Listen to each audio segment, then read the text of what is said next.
এতিয়া দ্বিতীয় উদাহৰণ এটা চাওঁ আহা। ইয়াতে মন কৰিবা ধ্ৰুৱক পদটোৰ সন্মুখত নেগেটিভ বা বিয়োগ সাইন আছে।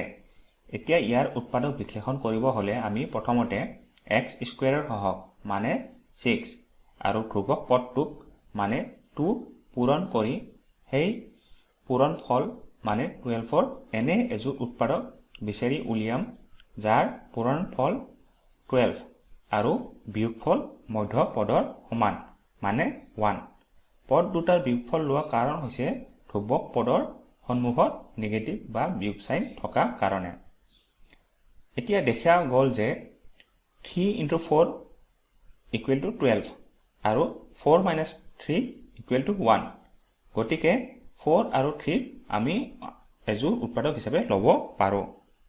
এতিয়া এই দুটাক সহগ হিচাপে ৰাখি প্ৰথমতে আমি মধ্যপদটো বহলাই লিখিম, অৰ্থাৎ 6x² - 4x + 3x - 2 আৰু ইয়াৰ পিছত আমি প্ৰথম দুটা পদৰ পৰা 2x কমন ল'ব পাৰোঁ আৰু শেষৰ দুটা পদৰ পৰা +1 কমন ল'ম, অৰ্থাৎ 2x 3x - 2 whole + 1 3x - 2 whole।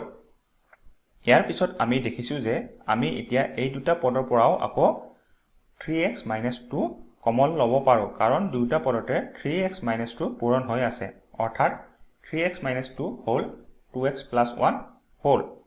গতিকে আমি 6x² - x - 2 বহুপদটোক উৎপাদক পদ্ধতিৰে বিশ্লেষণ কৰিলে পাম যে 3x - 2 whole 2x + 1 উৎপাদক দুটাৰ পূৰণফল। গতিকে আমি বহুপদটোৰ দুটা মূল x = 2/3 আৰু x = -1/2 বহুপদটোৰ মূল বা ৰুট হিচাপে ল'ব পাৰোঁ।